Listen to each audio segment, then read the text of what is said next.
Hey guys, it's me again, the Chief Asch, here to talk to you about another movie for our Oktoberfest Quest movie reviews. So, here we are. Today I will be talking about a movie that I've liked since it came out. I don't know if you'd say it's a favorite of mine, but it is definitely one that I really enjoy. It is Let Me In, which is a Matt Reeves directed film from 2009, 2010.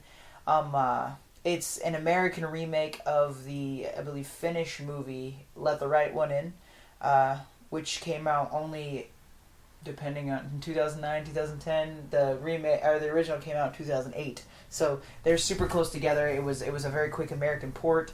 It is often debated because they're both pretty watchable movies, but it is definitely a debate to be had which one is better. A vast majority of people kind of side with Let the Right One In.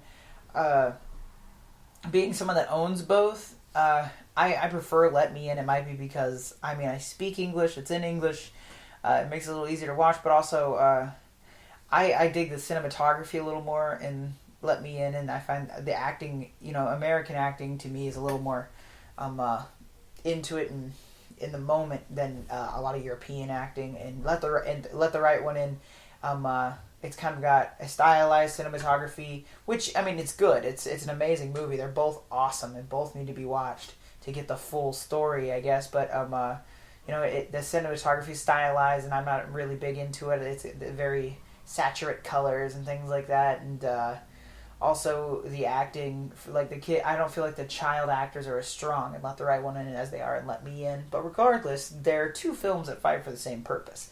And they have different directors. Therein lies the rub. And the movies are different, but for the most part, they're it's an American remake of Let the Right One In. So today I'm talking about Let Me In, which has Chloe Grace Moretz, who's been in a bunch of movies recently. Her career's kind of taken a bit of a dive lately with some of her choices. She's kind of, I don't know. She started off in some quality films like Let Me In, and then I don't know, Chica, you need to start making some good choices. But regardless, she's really good in this movie. I forget the main kid's the actor. He hasn't really been in anything else, but the movie is essentially everything that Twilight wanted to be but didn't achieve. It's kind of a horror romance kind of thing between these 12-year-olds. But the more I watch it, like as I get older and watch it, I realize, because when I was younger, it was like, oh yeah, it's kind of cute. It came out in 2009, so I was like, I don't know, 14 or so. So when I saw it, I was like, oh, this is cute. These little 12-year-olds, they got this little relationship and whatever. And then I didn't really comprehend the effed upness nature of it, because she's it doesn't actually. She says she doesn't know how old she is, but she's like possibly like hundreds of years old. Because she's a vampire, and her way that she gets blood to drink or whatever.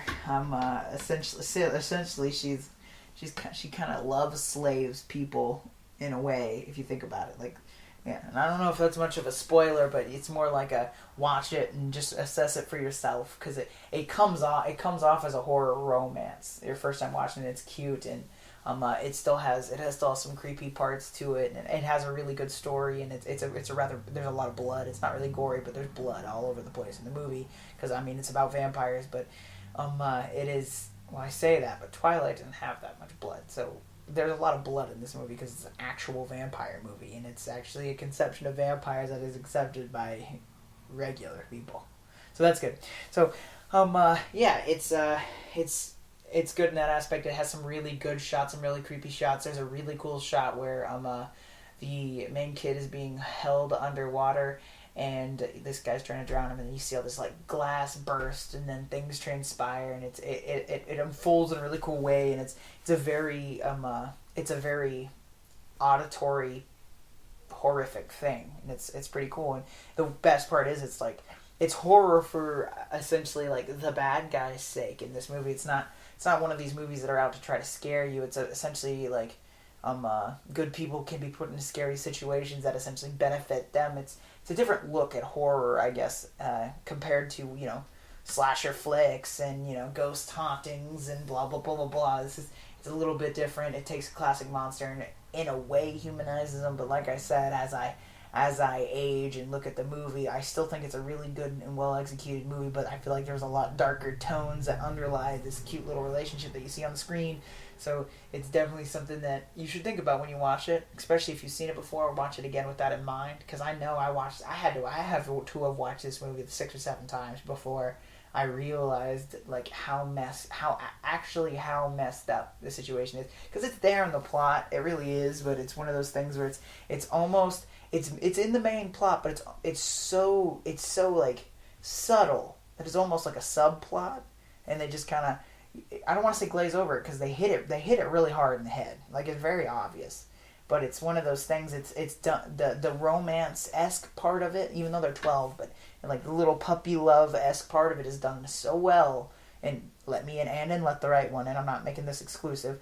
It's done so well that it kind of pushes you away from the fact that essentially what it is there's like a slave sort of situation going on, and I don't really feel like that reveals too much of the movie. You kind of have to watch it to understand what I'm saying, I guess. So I think I'm doing pretty good on the spoiler end of this bitch. But yeah, so let me see, cinematography. There's some really good audio parts. I know I said that.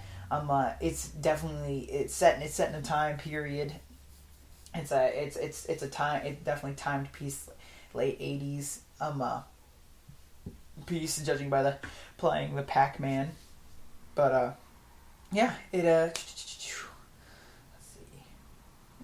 Yeah, that's pretty much it. It's definitely worth to watch. If you can, I'd watch both of them. But if you need something to put on, preferably in English, Let Me In. If you can speak Finnish or whatever it is, Swedish, I can't remember. My bad. Check out Let the Right One In. Both of them are awesome. Let me know which one you think is better. Like I said, it's all when it comes down to it, they're both excellent movies, and it just comes down to opinion, and there's really nothing else that divides the two.